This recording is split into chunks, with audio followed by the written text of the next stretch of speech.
নমস্কাৰ হেল্ল' মোৰ চেনেলৰ শুভাকাংক্ষীসকল মই আজি এটা নতুন ৰেচিপি লৈ ওলাই আহিছোঁ সেইটো হৈছে মটৰ পনীৰ কেনেকৈ বনায় আৰু ইয়াত কি লাগিব আহকচোন মই আজি আপোনালোকক দেখুৱাই যাম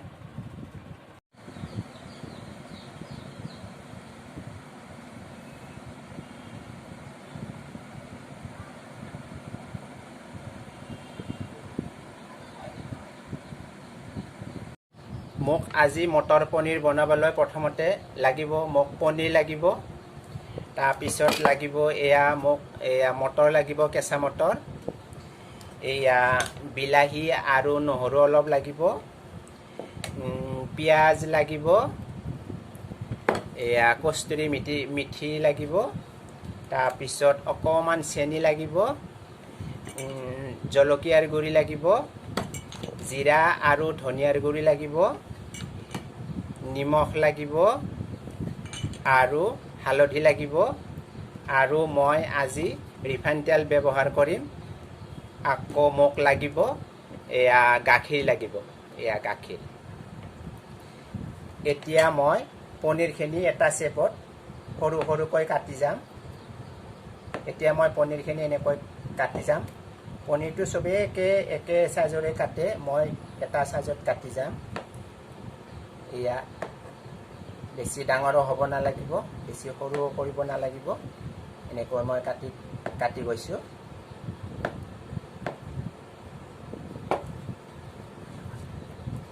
মই এই পিঁয়াজখিনি আৰু বিলাহীখিনি এইখন পিহনাত মই পিহি ল'ম আপোনালোকে মিক্সি আছে যদি মিক্সিটো পেষ্ট কৰি ল'ব পাৰিব নতুবা পাতাটো পেষ্ট কৰিব পাৰে মই আজি এইখন পিহনাত পিহি ল'ম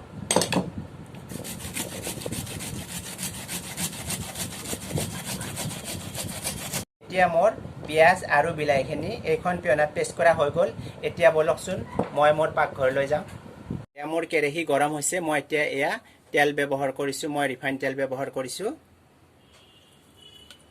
মই আজি কমাই বনাইছোঁ তেলটো অকণমান কমাই দিব তেলটো কমাই দিলে অলপ ভাল হয় বেছি দিলে সোৱাদটো কমি যাব তেলীয়া হৈ যাব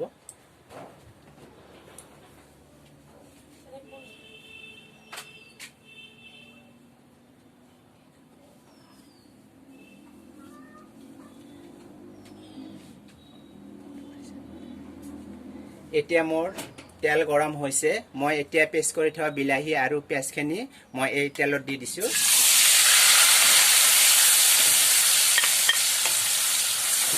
এইখিনি ভালদৰে ভুনিব লাগিব খাবলৈ বৰ ধুনীয়া হ'ব সৰু সৰু ল'ৰা ছোৱালীবিলাকে পনীৰটো খুবেই ভাল পায়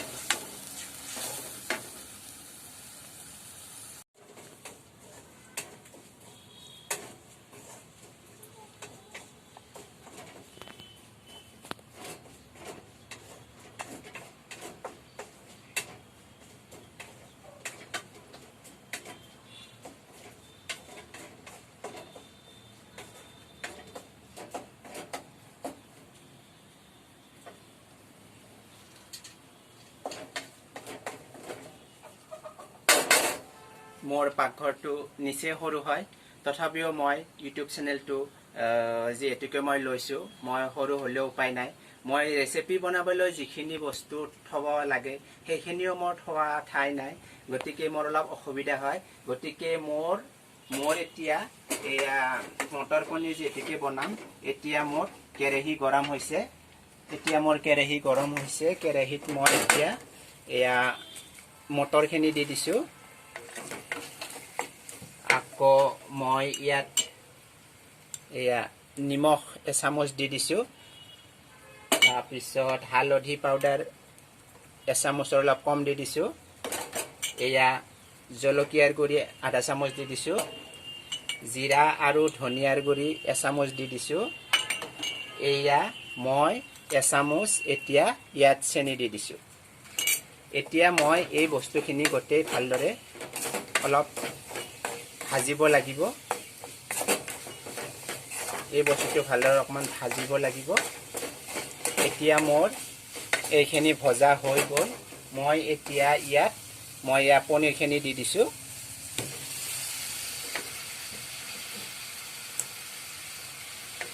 এতিয়া মছলাৰ লগত আৰু পনীৰৰ লগত আৰু মটৰ এয়া মটৰ আৰু পনীৰখিনি মছলাৰ লগত ভালদৰে অকণমান ভাজি ল'ব লাগিব। এয়া মোৰ ভজা হৈ গ'ল। এতিয়া মই যিহেতুকে ইয়াত এয়া মটৰ পনীৰ বনাম, মই ইয়াত পানী ব্যৱহাৰ নকৰোঁ। মই এতিয়া গাখীৰ দি দিম। ইয়াত গাখীৰ দি দিছোঁ।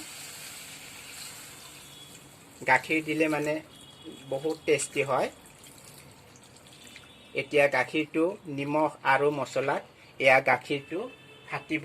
এইটো বাদাম বা পেষ্ট্ৰি দিয়াৰ দৰে হ'ব। ইয়াত মই বাদাম ব্যৱহাৰ কৰা নাই, কিন্তু এয়া বাদাম দিয়াৰ দৰে হৈছে। কালাৰটো ধুনীয়া হৈছে।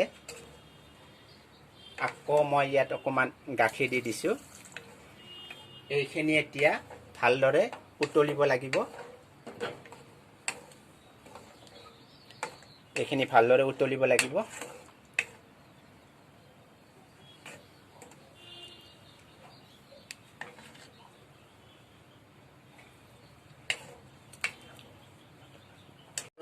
মটৰ পনীৰখিনি হৈ গ'ল প্ৰায়। এয়া ধুনীয়াকৈ উতল আহি আছে। কালাৰটো ধুনীয়া হৈছে। এতিয়া মই ইয়াত কস্তুৰী মেথি ওপৰত অকণমান ছটিয়াই দি দিছোঁ। এয়া মোৰ কস্তুৰী মেথি গুটি ছটিয়াই দিছোঁ। কালাৰটো ধুনীয়া হৈছে।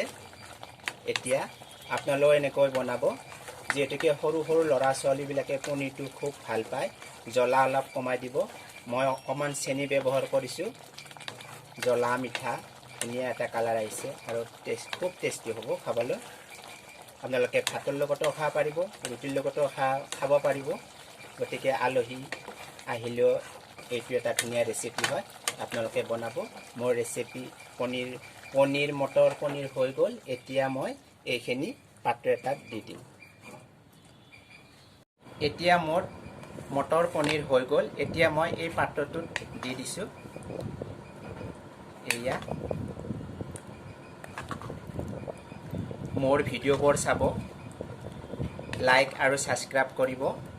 মই ইয়াত কি ব্যৱহাৰ কৰিছোঁ আকৌ এবাৰ কৈ দিছোঁ। মই ইয়াত পনীৰ, মটৰ, বিলাহী, পিঁয়াজ, চেনি এচামুচ, জিৰা, ধনিয়া আৰু কস্তুৰী মেথি ব্যৱহাৰ কৰিছোঁ। দেখিবলৈ কালাৰটো ধুনীয়া হৈছে। এয়া মোৰ মটৰ পনীৰ ৰেডি হৈছে। আপোনালোকেও বনাব।